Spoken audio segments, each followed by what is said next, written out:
sampal ka ba? Kasya ba talo? Pa, hindi masakit na ang pisngin noonan eh. Kasi sinatampal mo ano eh.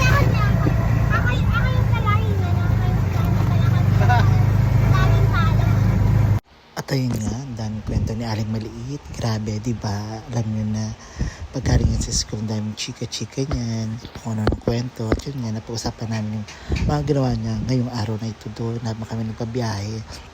Tapos naiinip na nga daw din siya. Tagal-tagal daw, hindi pa kami makating sa amin papupuntahan. Sabi ko, tis-tis lang, malapit na din tayo. Kaya libang-libang lang, kwento ka pa, sabi ko. At ito na nga, dumating na kami sa May Seymour. Kaya lang, sarado pala, 12 PM pa yung bukas niya. Oh my God, waiting pa kami niyan. Kaya naglaro muna si Aling Maliit.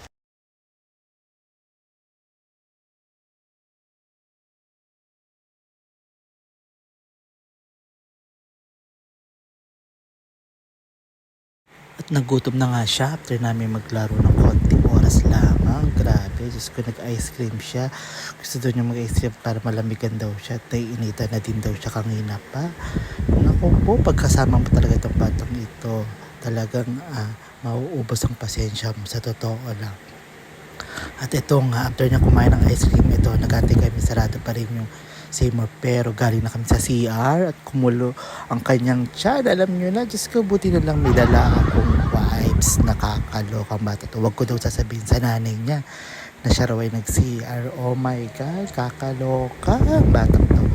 At ito, after magbukas na nga ng Seymour, nagbayad na kami ng bill. Siyempre, alam nyo na, si Aling Judith, bills na naman, Diyos mio.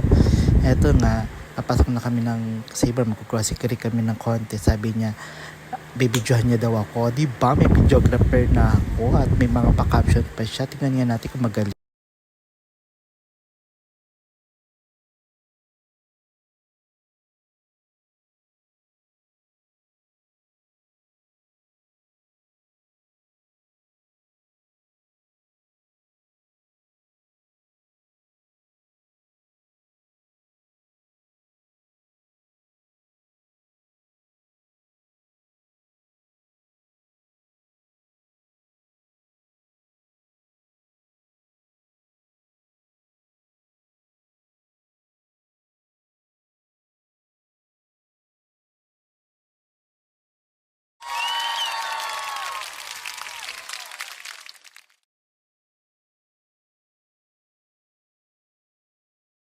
O di ba nga, pwede na. Naku, mapapractice ko na ito pa taga-video ko, may sasama ko na. Kailang magastos ng kasama.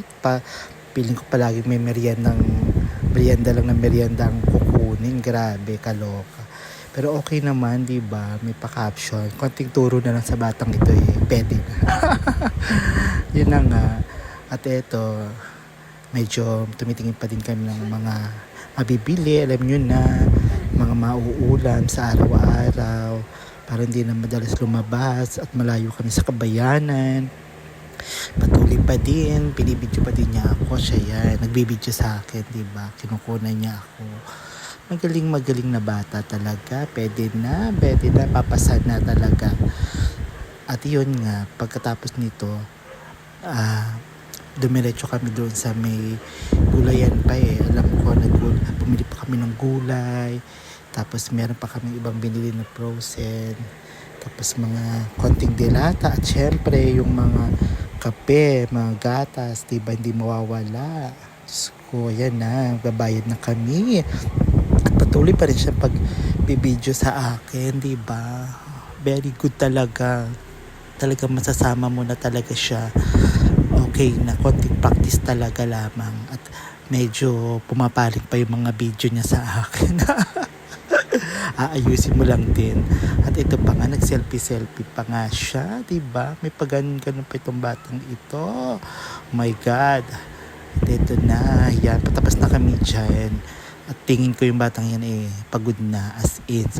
Marami nang nagawa siya sa lagay na yan at talagang nag-aaya na. Hindi pa rin ba kami uwi? Tagal na daw namin doon.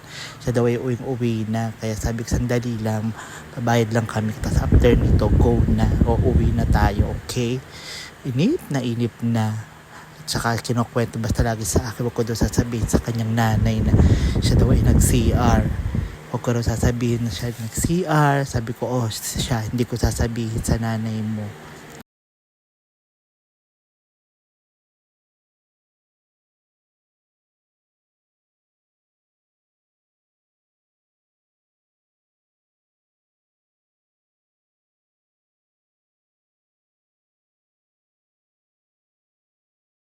Ayaw na nga daw niya kasi nga sabi ko, hindi ko naman sasabihin sa nanay mo. Basta, huwag mong iinumin yung mga pinamili. Okay lang naman ang kwento ngayong araw na ito. Medyo maganda kasi diba, kahit pa paano si Aling Maliti nakatulong sa akin bilang videographer. Diba, good job, girl. Okay, yun lang naman sa araw na to. Lagi tayong mag-iingat. Bye!